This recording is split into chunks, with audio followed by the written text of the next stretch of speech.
Hey guys, Zach Hartzlatter here, and welcome to another episode of Star Wars Top 5, the series where we count down something in the Star Wars universe, from spaceships to Jedi warriors. Anything in Legends or canon is fair game. Today is the first of two Top 5 series focused on droids, and today we are looking at the 5 scariest droids in Star Wars Legends. And just for the record, when I say droids, I'm also including cyborgs in this list. I'm going to keep today's episode the Star Wars Legends content only, so although Mr. Bones is fairly scary, I'm not going to include him in this list. Alright, number 5 is the B3 Ultra Battle Droid. And as we'll see throughout this list, some droids are scary because they're just creepy, and others are scary because they'll kill you and there's nothing you can do to stop them. So the B3 is essentially an upgraded version of the Super Battle Droid. I mean, the Super Battle Droid is scary enough. It's not funny or silly like the regular Battle Droid. You know, it can shoot rockets out of its arms. It's pretty deadly. The B3 was 4 meters tall. That's over 12 feet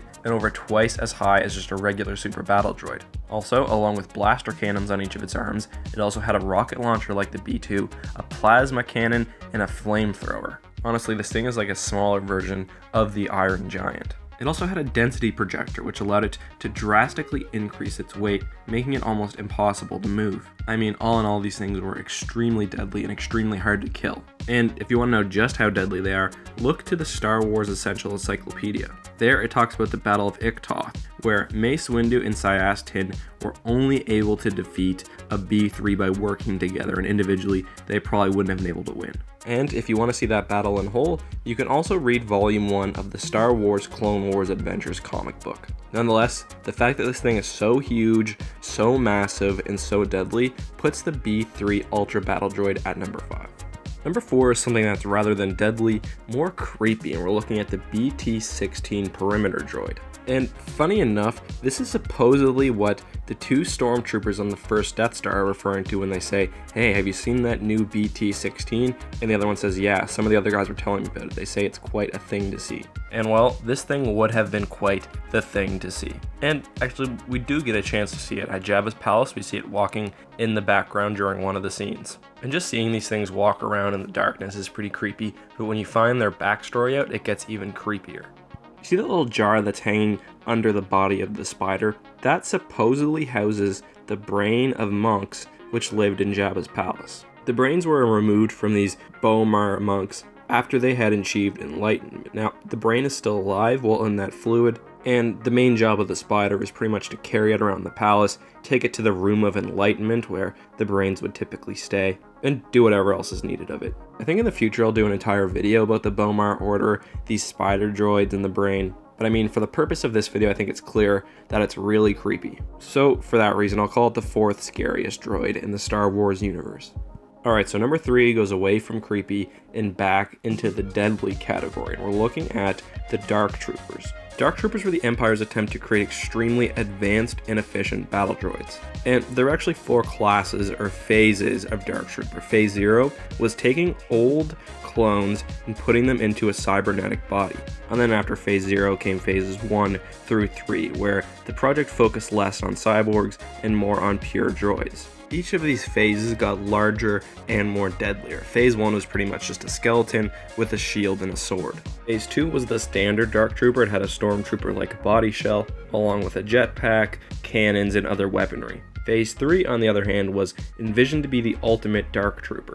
And although only a few of these were actually made, it would have been one of the ultimate droids in the universe. At almost 3 meters tall, the Phase 3 Dark Trooper used dozens of different weapons, including a rocket launcher which locked onto you based on your heartbeat. And it's kind of like there's nothing you can do to stop this thing, and it will follow you until it kills you. Interestingly, the Phase 3 could also be worn as an exoskeleton and was made out of almost impenetrable armor, and even things like lightsabers wouldn't be effective against it. Interestingly, the Dark Troopers also had their own quasi-super Star Destroyer called the Archammer, which was 10 kilometers long. All in all, the Rebel Alliance should be very thankful to Kyle Katarn for not only destroying the Archammer, but for getting rid of most of the Dark Trooper prototypes. Because of their sheer size, weaponry, and indestructibility made them the 3rd scariest droid in the Star Wars universe. Number 2 is IG-88, the ultimate assassin droid. Now, perhaps not as deadly as the Dark Trooper or even the Ultra Battle Droid,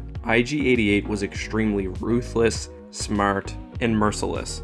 I mean, let's just look at his creation. IG-88 was intended to be very intelligent and totally sentient. After his creation and his activation, IG-88 immediately recognized that he was an assassin droid and killed all of the human creators in the room. At that point, the original IG-88 created 3 clones in his image, and the 4 of them designated themselves IG-88 A through D. These 4 models became obsessed with killing, and well, they were well suited for it. IG-88's unique head allowed him to see in all directions at once. He also had blaster cannons built into his arms, was extremely strong, carried dozens of weapons, and had a very, very scary voice. I mean, just listen.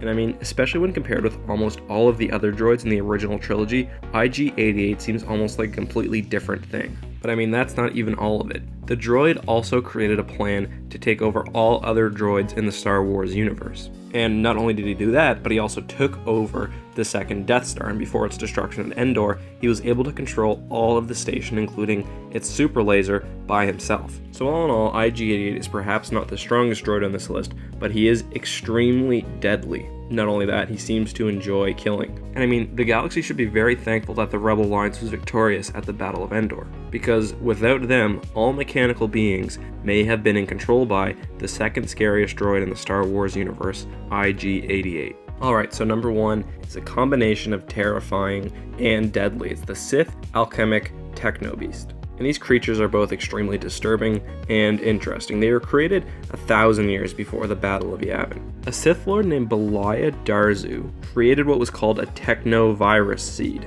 This seed was extremely tiny and was used to transform organic beings into these Technobeasts, which were pretty much cyborgs. The technovirus seed would touch the skin or body of an organic creature and then start growing these metallic tumors. These tumors would basically latch on to the neurons of the infected person, eventually making its way to their brain. At that point, it would lobotomize the victim, taking over its body. The rest of the body would slowly be replaced by metal and would often grow in extremely bizarre ways.